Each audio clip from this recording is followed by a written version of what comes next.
Shalom saudara-saudari terkasih.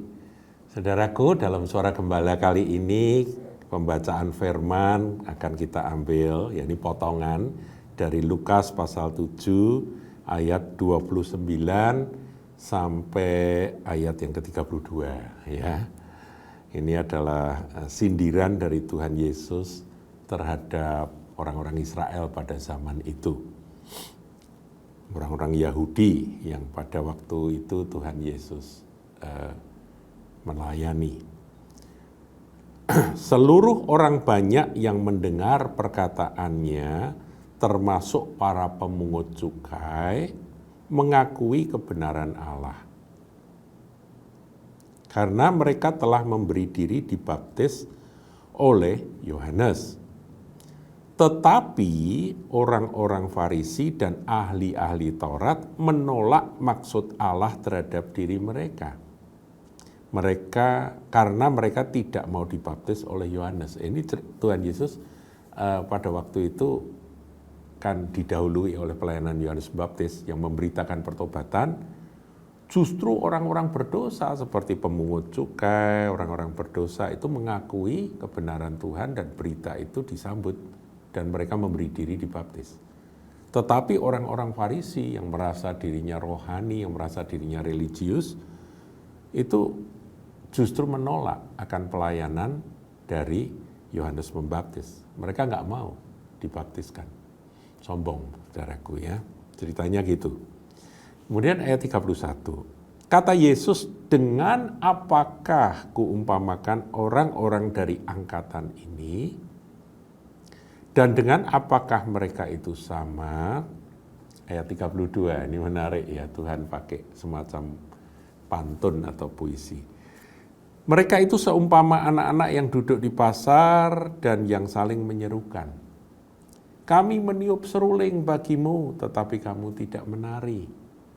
Kami menyanyikan kidung duka, tetapi kamu tidak menangis. Sebetulnya apa yang dimaksud oleh Tuhan dengan kata-kata yang diambil oleh Tuhan pada waktu itu? Mungkin ada semacam pantun yang sedang ngetop pada masa itu, yaitu anak-anak duduk di pasar dan mereka itu berseru satu sama lain dengan kalimat-kalimat tersebut. Seperti puisi berbalas-balasan. Kami meniup seruling bagimu tapi kamu tidak menari. Kami menyanyikan kidung duka, tapi kamu tidak menangis, begitu saudaraku ya. Maksudnya apa, saudara? Sederhana. Tuhan itu ketika berbicara, ketika Tuhan itu melawat, ketika Tuhan itu bekerja, bagaimanakah respons kita? Bagaimanakah tanggapan kita? Mestinya saudaraku kalau kita ini lemah lembut dan rendah hati. Begitu ada gerakan roh, begitu ada lawatan Tuhan, langsung roh kita bergetar dan kita langsung merespon dengan sikap yang benar. Pada waktu itu Allah membangkitkan akan Yohanes Pembaptis. Dia memberitakan dengan penuh kuasa tentang pertobatan. Berbalik dari jalan-jalan yang jahat. Dia berseru-seru, akulah suara yang berseru-seru di padang belantara. Luruskan jalan bagi Tuhan. Gunung-gunung diratakan gitu ya. Ini kan seruan yang sebetulnya ada roh Tuhan yang bekerja. Dan orang-orang menanggapi, tapi siapa yang menanggapi? Justru orang-orang yang dianggap tidak rohani, yang dianggap tidak religius, yaitu pemungut cukai, orang-orang berdosa, para prajurit datang pada Yohanes. Mereka minta dibaptiskan. Mereka bertanya apa yang harus kami lakukan. Yohanes memberitahu, begini begitu.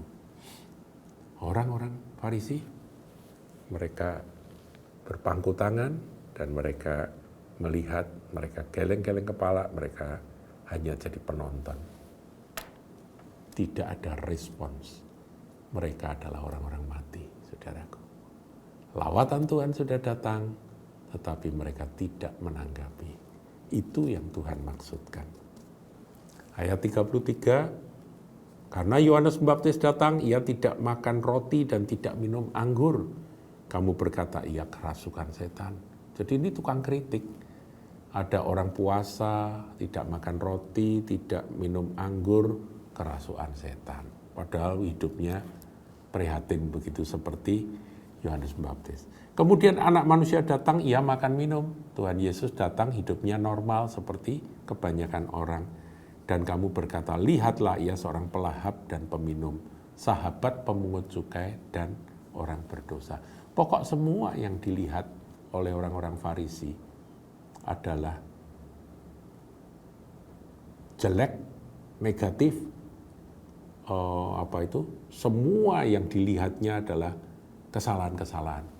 Dan paling pintar mereka menemukan kesalahan orang lain, kritikan-kritikan terhadap siapa saja, termasuk Tuhan Yesus. Kebaikan Tuhan Yesus, kedahsyatan Tuhan Yesus tidak dinilai. Yang dilihat, yang diperhatikan adalah kesalahan-kesalahan menurut mereka. Dekat dengan pemungut cukai, dikatakan sahabat pemungut cukai. Dekat dengan orang berdosa, dikatakan orang berdosa. Tuhan makan bersama-sama dengan mereka, pelahap peminum. Yohanes Pembaptis, pelayanannya beda. Makanannya adalah belalang dan madu hutan.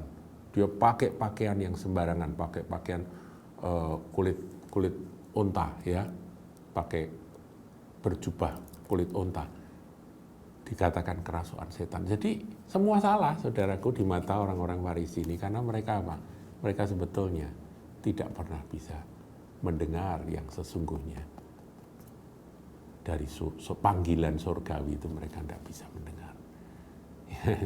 Ini menurut saya adalah orang-orang yang sombong, orang-orang tinggi hati, orang-orang yang ya kalau Tuhan Yesus berarti ditentukan binasa begitu ya.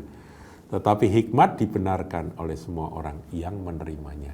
Jadi belajar, saudaraku, jangan jadi religius tetapi hanya berisikan kesombongan penuh teori, tapi isinya kritik melulu. Tapi marilah kita lemah lembut, rendah hati, dan kita menangkap akan setiap angin dari tiupan Roh Kudus. Kalau ada gerakan dari Roh, kita menanggapi dengan sikap yang benar. Ada seruling, langsung menari. Ada kidung duka, kita menangis. Artinya itu, ada kidung doa, itu artinya seruan bertobat, nangis betul. Ada lawatan sukacita, ya ayo menari. Jadi ini yang Tuhan mau. Jadi artinya klop dengan hatinya Tuhan, itu aja yang Tuhan Yesus ingin sampaikan. Seperti anak kecil, saudaraku, peka dan menangkap akan isi hati Tuhan dan gerak langsung responsif. Tuhan Yesus memberkati.